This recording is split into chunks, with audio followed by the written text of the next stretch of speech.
नमस्कार, एनटिभी कोहलपुर समाचारमा स्वागत छ। म पुरुषोत्तम सापकोटा। सुरुमा प्रमुख समाचार। नयाँ स्वरूपको कोरोना भाइरस नेपालमा प्रवेश गरेको पुष्टि। भ्याक्सिन उपलब्ध नहुँदासम्म उच्च सावधानी अपनाउन स्वास्थ्य मन्त्रालयको आग्रह। प्रतिनिधि सभा विघटन विरुद्धका मुद्दामा भोलि तेस्रो दिन पनि सुनवाई हुने। कानुन व्यवसायी धेरै भएकाले बहस छोटो गर्न न्यायाधीशको सुझाव। देउखुरीको गढवा क्षेत्रमा रेशम खेतीतर्फ किसानको आकर्षण बढ्दै 60 बिघा जमिनमा रेशम खेतीका लागि किम्बुको बिरुवा हुर्काइँदै। कोरोना महामारीका बीच चीनको अर्थतन्त्रमा सुधार। गत वर्षको कुल गृहस्थ उत्पादनमा 2.3% वृद्धि। र प्रधानमन्त्री कप एकदिवसीय पुरुष क्रिकेट प्रतियोगितामा आज 2 खेल सम्पन्न। गण्डकी र बागमती प्रदेश विजयी।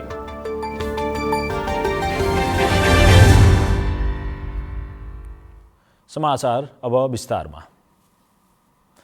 कोरोना भाइरसको नयाँ प्रकार नेपालमा पनि भित्रिएको पुष्टि भएको छ। पुसको पहिलो हप्ता बेलायतबाट नेपाल आएका 3 जनामा कोरोना भाइरसको नयाँ प्रकारको संक्रमण पुष्टि भएको स्वास्थ्य तथा जनसङ्ख्या मन्त्रालयका प्रवक्ता डाक्टर जागेश्वर गौतमले बताउनुभयो। मन्त्रालयले बेलायतबाट केही समय अघि नेपाल आएकालाई निगरानीमा राखेको थियो। नेपालमा 3 जनामा नयाँ प्रजातिको कोरोना भाइरसको संक्रमण पुष्टि भएको छ। पुष्टि हुनेमा 28 वर्षीय महिला तथा 32 र 67 वर्षीय पुरुषमा नयाँ प्रजातिको कोरोना संक्रमण पुष्टि भएको हो। उनीहरूमध्ये अहिले 28 वर्षीय महिला र 32 वर्षीय पुरुष संक्रमण मुक्त भइसकेका छन् भने 67 वर्षीय पुरुष संक्रमित नै रहेका छन्। स्वास्थ्य तथा जनसङ्ख्या मन्त्रालयले कोभिड-19 को नयाँ प्रजाति भेरिएन्टको उद्गम स्थल बेलायतबाट केही समय अघि नेपालमा आएकाले निगरानीमा राखेको थियो। निगरानीमा राखेका मध्ये 6 वटा नमुनाको SARS-CoV-2 को परीक्षण गर्दा नेपालमा 3 नमुना एस जिन टार्गेट नेगेटिभ पाइएको थियो। B117 भेरिएन्टले आनुवांशिक गुण परिवर्तन गरेका अन्य कोरोना भाइरस भन्दा 71% भन्दा बढी संक्रामक रहेको विज्ञहरूले बताएका छन्। अन्य कोरोना भाइरसको तुलनामा B117 ले संक्रमितलाई पार्ने असरबारे थप अध्ययन भइरहेको छ। यसका कारणले मृत्युदर बढेको हालसम्म नदेखिएको विश्व स्वास्थ्य संगठनले जनाएको छ। यस्तै हाल प्रयोगमा आएका भ्याक्सिनहरूले B117 विरुद्ध पनि काम गर्छ वा गर्दैन भन्ने अध्ययन पनि भइरहेको छ। जोन हपकिन्स विश्वविद्यालयको कोरोना ट्र्याकर अनुसार यो भाइरस विश्वका करिब 3 दर्जन मुलुकमा फैलिसकेको छ। यसैगरी देशभर गत 24 घण्टामा 322 जनामा कोरोना संक्रमण पुष्टि भएको छ। यो सँगै कुल संक्रमितको संख्या 2,67,644 पुगेको छ। गत 24 घण्टामा 374 जना निको भई डिस्चार्ज भएका छन्। यससँगै निको हुनेको संख्या 2,61,818 पुगेको छ। यसैगरी गत 24 घण्टामा कोरोनाबाट थप 6 जनाको मृत्यु भएको छ र हालसम्म कोरोनाबाट ज्यान गुमाउनेको संख्या 1965 रहेको छ। हालसम्म देशभर 20,16,758 PCR परीक्षण भएका छन्। देशभर कोरोनाको सक्रिय संक्रमितको संख्या 3,861 रहेको छ भने क्वारेन्टाइनमा 221 जना रहेका छन्। अन्जु चौधरी, एनटिभी कोहलपुर। नेपालमा कोरोनाको भ्याक्सिन उपलब्ध नहुन्जेलसम्म उच्च सावधानी अपनाउन मन्त्रालयले सबैमा अनुरोध गरेको छ। कोरोना भाइरसको नयाँ स्वरूप नेपालमा प्रवेश गरेसँगै पुनः त्रास सिर्जना भएको छ। जनजीवन सामान्य बनेको अवस्थामा कसरी सुरक्षा सतर्कता अपनाउनु पर्ला भनेर रूपन्देहीका केही नागरिकलाई आज हामीले सोधेका छौँ। हेरौँ आजको आवाजमा।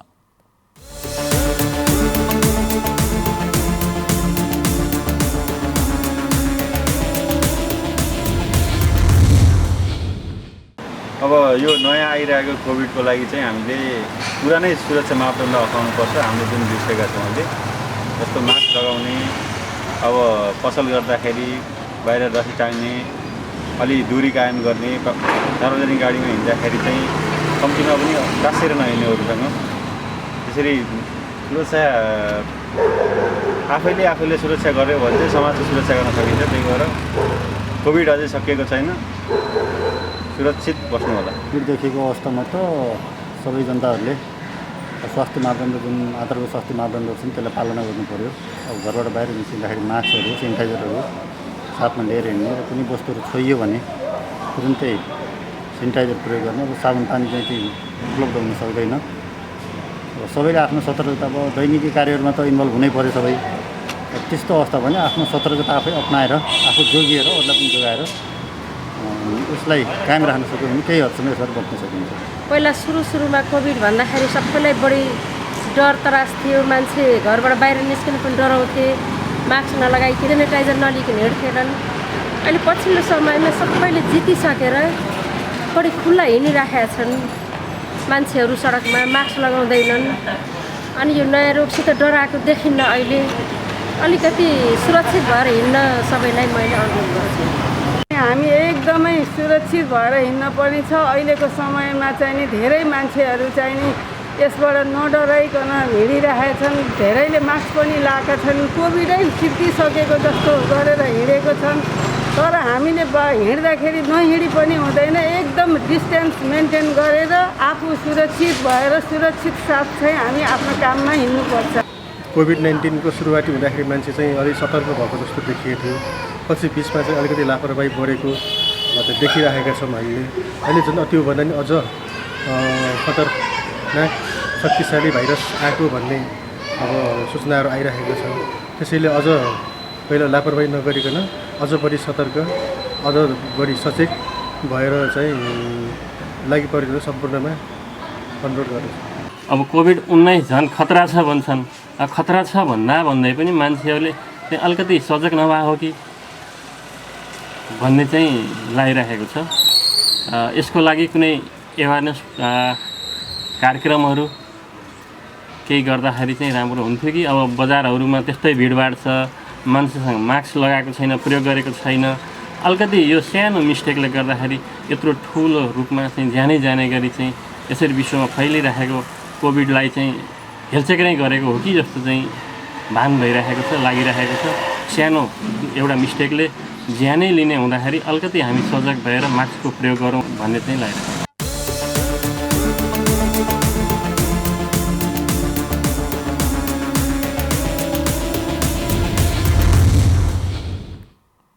चिसो अत्याधिक बढेको भन्दै पश्चिम नवलपरासीका निजी तथा आवासीय विद्यालय 3 दिनका लागि बन्द गरिएका छन्।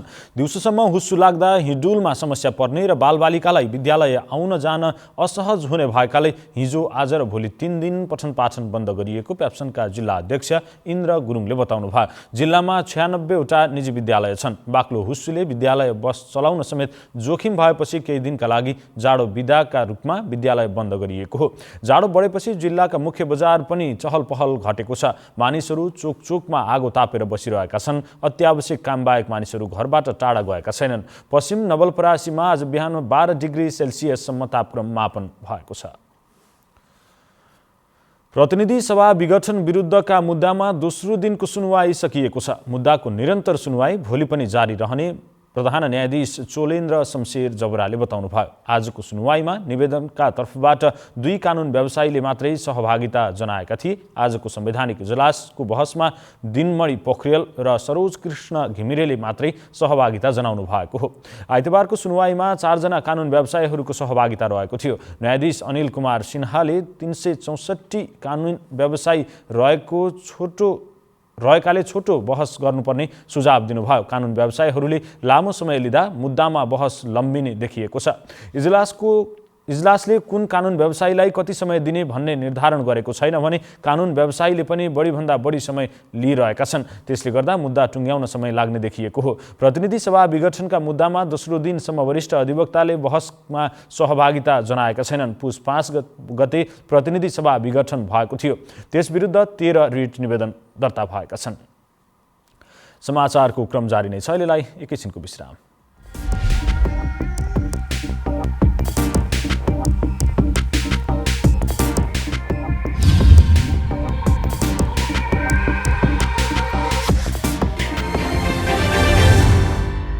लामो समयसम्म हामी बन्दाबन्दी वा चाहिँ निषेधाज्ञा लागू गरेर चाहिँ सङ्क्रमण दरलाई नियन्त्रण गर्ने बाटोमा अगाडि बढ्न सक्ने अवस्था रहँदैन।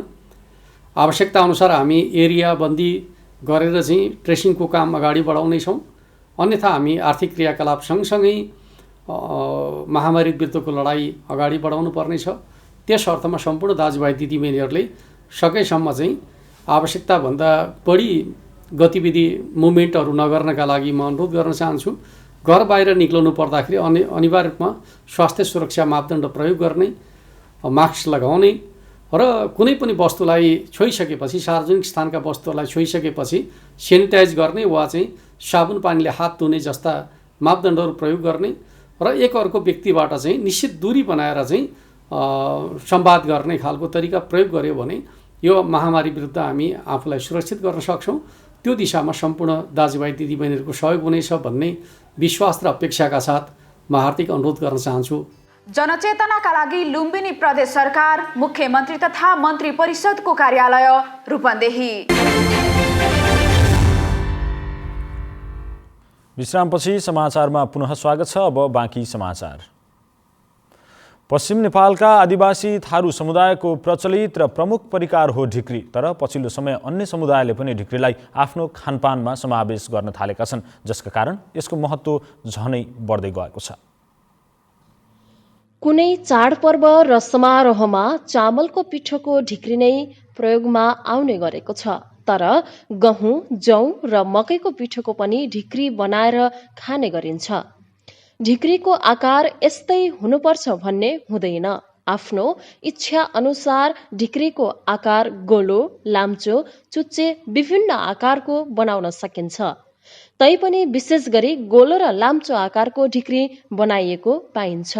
थारू समुदायले दशैं र तिहारका बेला आफ्ना कुल देवतालाई चामलको पिठोले बनेको ढिक्री चढाउने गर्दछन्। दशैंको बेला भने धेरै प्रकारका ढिक्री तयार गरी चढाउने गरिएको पाइन्छ। विशुद्ध केही पनि नमिसाएको विशुद्ध चामलको पिठोबाट बनाइने चिज त्यो देवतालाई चढाएपछि मात्रै आफूले खाने भन्ने जुन दशैंमा यसको पूजा हुन्छ ढिक्रीको। र त्यो बेला दशैंमा हुने पूजाको ढिक्रीमा गोलो ढिक्री खाइन्छ भने माघीमा गर्ने पूजामा लामो ढिक्री खाइन्छ। गोलो पनि हुन्छ तर अत्याधिक रूपमा लामो ढिक्री खाने चलन हुन्छ। तसर्थ यो स्वास्थ्यको हिसाबले पनि अत्यन्तै महत्त्वपूर्ण छ बाफबाट बन्ने भएको हुनाले। र अर्को अब हाम्रो यो धार्मिक रूपमा देवतालाई नचढाइकन खानु हुँदैन भनेपछि यो एउटा विशुद्ध अनाजबाट बनेको फलको रूपमा पनि यसलाई हेर्न सकिन्छ। ढिक्री बनाउँदा सुरुमा ढिक्री बनाउने अन्नको पिठोलाई राम्रोसँग मुछेर थाल वा सुप्पोमा राखेर ढिक्री बनाइन्छ। ढिक्रीलाई पानीको बाफले उसिन्ने गरेको र थारू समुदायमा ढिक्री राख्ने भाँडोलाई पैन, माथिबाट ढाक्ने भाँडोलाई अस्तोपी भनिन्छ। ढिक्री नुन, तेल, मसला केही पनि नमिसाइने भएकोले यो परिकार खाँदा नकारात्मक असर नगर्ने र ढिक्री बाफमा उसिनिने भएकाले यो परिकार स्वास्थ्यका लागि फाइदाजनक मानिन्छ। थारू समुदायमा मात्र सीमित ढिक्रीको माग दिन प्रतिदिन बढ्दै गएको छ। अहिले सहर बजारमा समेत थारू परिकारका रेस्टुरेन्टहरू खुल्न थालेका छन्। थारू बाहुल्य क्षेत्रमा हुने कार्यक्रम र बाहिरबाट आएका आगन्तुकहरूलाई ढिक्रीको परिकारले स्वागत गर्ने प्रचलन विकसित भएको छ। क्यामेरामा विपिन श्रीवास्तवका साथमा अन्जु चौधरी, एनटिभी कोहलपुर। दाङको देउखुरीको गढवा क्षेत्रमा रेशम खेतीतर्फ किसानको आकर्षण बढ्दै गएको छ। गढवा गाउँपालिकामा 60 बिगाहामा रेशम खेतीका लागि किम्बुका बिरुवा रोपिएको छ। रेशम किराले मन पराउने किम्बुको बोटबाट आहारा विकास गरी रेशम किरा पालनबाट प्राप्त कोया प्रशोधन गरेर रेशम धागो उत्पादन गरी रेशम खेती गरिन्छ। देउखुरीको हडैया गाउँमा 10वटा कृषि फर्म स्थापना भएर व्यावसायिक खेती भएको छ। यसबाट आर्थिक उपार्जनसँगै वातावरण पनि संरक्षण हुने र रेशम किराले बनाएको धागोबाट बनेका कपडा नरम स्वास्थ्यवर्धक मानिन्छन्। रामनाथ अधिकारीले हडैया गाउँमा भित्र्याउनु भएको रेशमको व्यावसायिक खेतीमा अहिले उहाँलाई पछ्याउँदै धेरैले रेशम खेती गर्न थालेका छन्। परम्परागत रूपमा गरिँदै आएको धान, मकै बालीको सट्टा रेशम खेतीतर्फ उनीहरू आकर्षित भएका हुन्।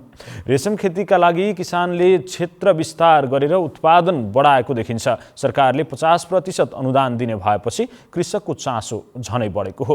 प्रत्येक वर्ष किसानको आय र आपूर्तिका आधारमा कार्ययोजना बनाई बजेट तर्जुमा गरिने र तिनलाई अनुदानको व्यवस्था गरिएको छ।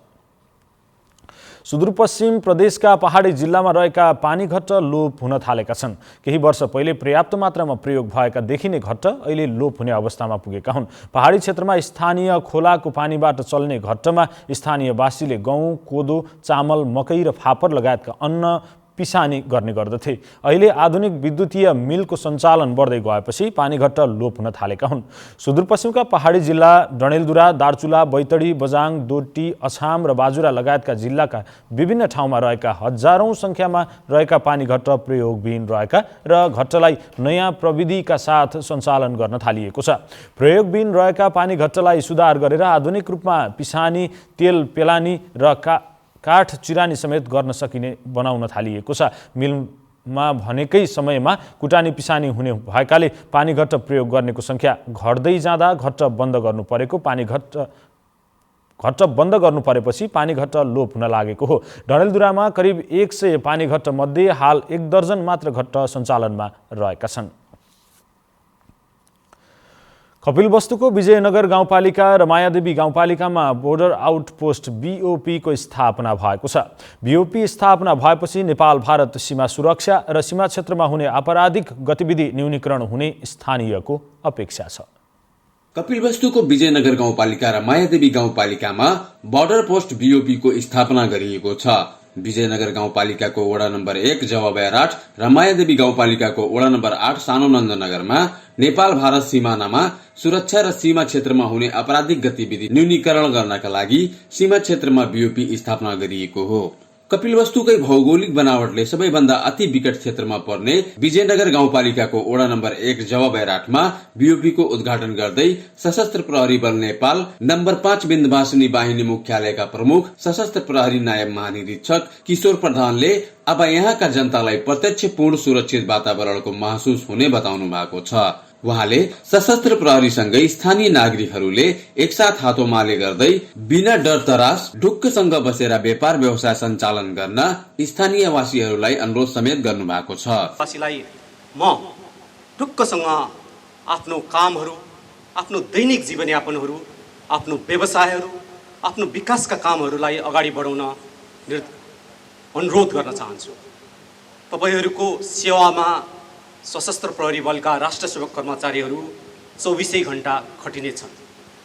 तपाईहरू यो स्थानमा, यो गाउँपालिकामा तपाईहरूलाई शान्ति सुरक्षाको पूर्ण प्रत्याभूति दिन हामी हाम्रा अन्य सुरक्षा निकायसँग हात मैलो गर्दै अगाडि बढ्नेछौँ। त्यस्तै प्रमुख जिल्ला अधिकारी दीर्घनारायण पौडेलले कपिलवस्तु जिल्ला भारतको सीमा नाकासँग 93 किलोमिटर जोडिएको क्षेत्रलाई हेर्नका लागि BOP को स्थापना गरिएको बताउनुभयो। बोर्डरको सुरक्षा, बोर्डरमा हुने अपराधहरूको घटनाहरू, चोरी निकासी, पैठारी लगायत कानून विपरीतका कार्यहरूलाई नियन्त्रण गर्न ठूलो उपलब्धि हुने पौडेलले दावी गर्नु भएको छ। हाम्रा सुरक्षाकर्मीहरूले सशस्त्र प्रहरी बल नेपालबाट यो क्षेत्रमा हुने अपराधिक घटना, चोरी निकासीका पैठारीका कुराहरू र जनसाधारणलाई आवश्यक मात्रामा सुरक्षा उपलब्ध गराउनेछ भन्नेमा हामी विश्वस्त छौँ। विजयनगर गाउँपालिकाका अध्यक्ष गोपाल थापाले वडा नम्बर 1 अति विकट क्षेत्र भएकाले यहाँका सीमा नाकामा घट्ने घटनाहरूलाई न्यूनीकरण गर्ने उद्देश्यले BOP को स्थापना हुनु सराहनीय कार्य भएको बताउनुभयो। सशस्त्र प्रहरी बल नेपाल नम्बर 28 गण हेडक्वार्टर कपिलवस्तुका प्रमुख सशस्त्र प्रहरी उपरीक्षक ध्रुव बहादुर कार्कीले स्थापना भएको BOP ले सीमा सुरक्षा र सीमा क्षेत्रमा हुने आपराधिक गतिविधि न्यूनीकरणका लागि विजयनगर गाउँपालिका वडा नम्बर 1 जवाबयार 8 का 5500 र मायादेवी गाउँपालिकाको वडा नम्बर 2 र 8 का 15,000 स्थानीय बासिन्दालाई शान्ति सुरक्षा अमन चयन कायम गर्ने कार्यमा महत्वपूर्ण भूमिका निर्वाह गर्ने बताउनु भएको छ। वासुदेव वर्मा, नेपाल टेलिभिजन, लुम्बिनी प्रदेश, कपिलवस्तु। समाचारको क्रम जारी नै छ। अहिलेलाई एकैछिनको विश्राम।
तपाईं एनटिभी कोहलपुर हेर्दै हुनुहुन्छ। अब बाँकी समाचार।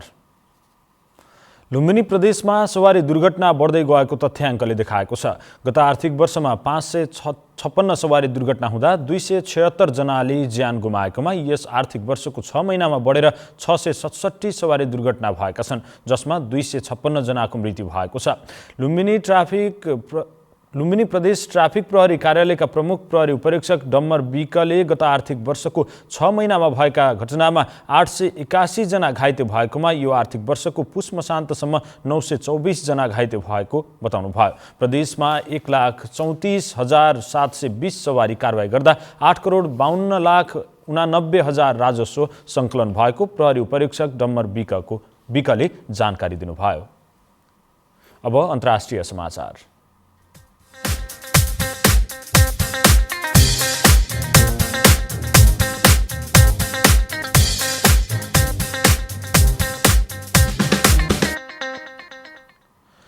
कोरोना भाइरसको महामारीका बीच सन् 2020मा चीनको अर्थतन्त्रमा सुधार आएको छ।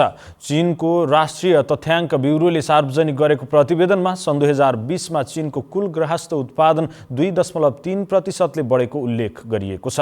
चीनले कोरोना भाइरसको रोकथाम तथा नियन्त्रणमा चालेको प्रभावकारी कदम र अन्य व्यापार व्यवसायका लागि आपतकालीन राहतको व्यवस्थाका कारण अर्थव्यवस्थामा सकारात्मक प्रभाव परेको छ।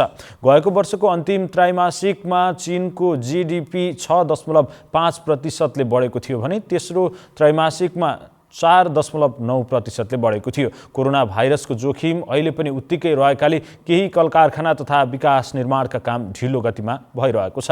कोरोना भाइरसको महामारीका कारण विश्वका धेरै देशको अर्थतन्त्र खस्किएको अवस्थामा भाइरसको उद्गमस्थल मानिँदै आएको चीनको अर्थतन्त्र भने सुधारतर्फ गएको हो।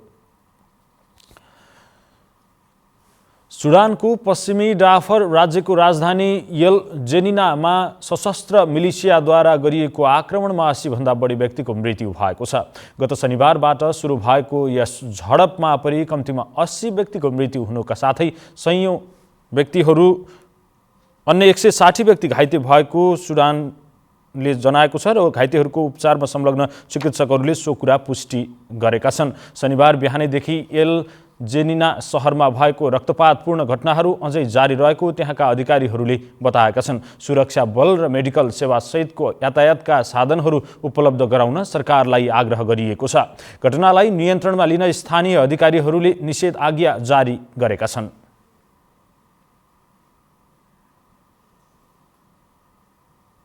अब आर्थिक समाचार।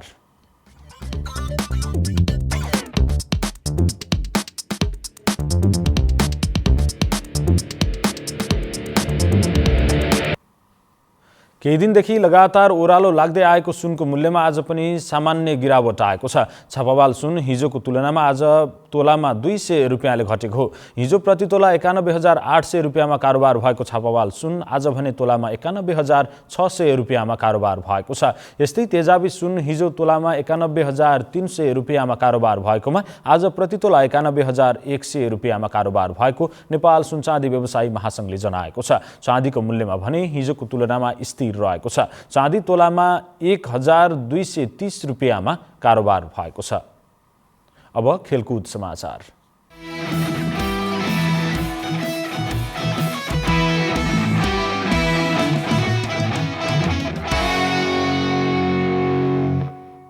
प्रधानमन्त्री कप एक दिवसीय पुरुष क्रिकेट प्रतियोगितामा आज भएका 2 खेलमा गण्डकी र बागमती प्रदेश विजयी भएका छन्। पहिलो खेलमा गण्डकीले प्रदेश नम्बर 1 लाई 2 विकेटले हराएको हो। टस जितेर पहिले ब्याटिङ गरेको प्रदेश 24 ओभर 4 बलमा 102 रनमै अल आउट भयो। 103 रनको झिनो लक्ष्य पाएर जवाफी ब्याटिङमा उत्रिएको गण्डकीलाई जित्न हम्मे पर्यो। आजको दोस्रो खेलमा बागमतीले सुदूरपश्चिम प्रदेशलाई 180 रनको फराकिलो अन्तरले हराएको छ।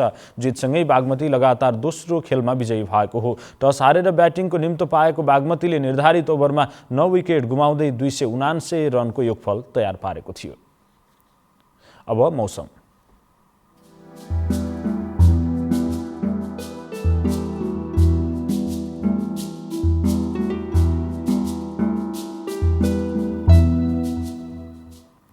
आज दिउँसो देशका पहाडी भूभागमा आंशिक बदली रही बाँकी भूभागमा मौसम सामान्यतया सफा रह्यो। आज राति पनि देशका पहाडी भूभागमा आंशिकदेखि सामान्य बदली रही अन्य भूभागमा मौसम सामान्यतया सफा रहने मौसम पूर्वानुमान महाशाखाले जनाएको छ। अब मौसम सम्बन्धी थप विवरण।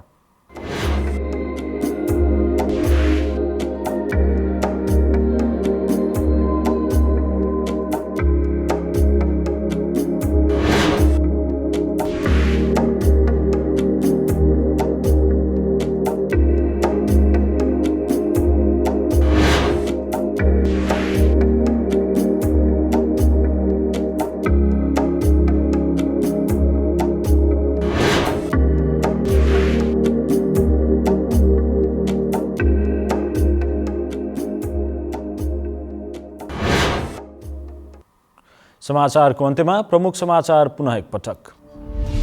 नयाँ स्वरूपको कोरोना भाइरस नेपालमा प्रवेश गरेको पुष्टि, भ्याक्सिन उपलब्ध नहुँदासम्म उच्च सावधानी अपनाउन स्वास्थ्य मन्त्रालयको आग्रह। प्रतिनिधि सभा विघटन विरुद्धका मुद्दामा भोलि तेस्रो दिन पनि सुनवाई हुने, कानुन व्यवसायी धेरै भएकाले बहस छोटो गर्न न्यायाधीशको सुझाव। देउखुरीको गढवा क्षेत्रमा रेशम खेतीतर्फ किसानको आकर्षण बढ्दै 60 बिघा जमिनमा रेशम खेतीका लागि किम्बुको बिरुवा हुर्काइँदै। कोरोना महामारीका बीच चीनको अर्थतन्त्रमा सुधार, गत वर्षको कुल गृहस्थ उत्पादनमा 2.3% वृद्धि। र प्रधानमन्त्री कप 1 दिवसीय पुरुष क्रिकेट प्रतियोगितामा आज 2 खेल सम्पन्न, गण्डकी र बागमती प्रदेश विजयी।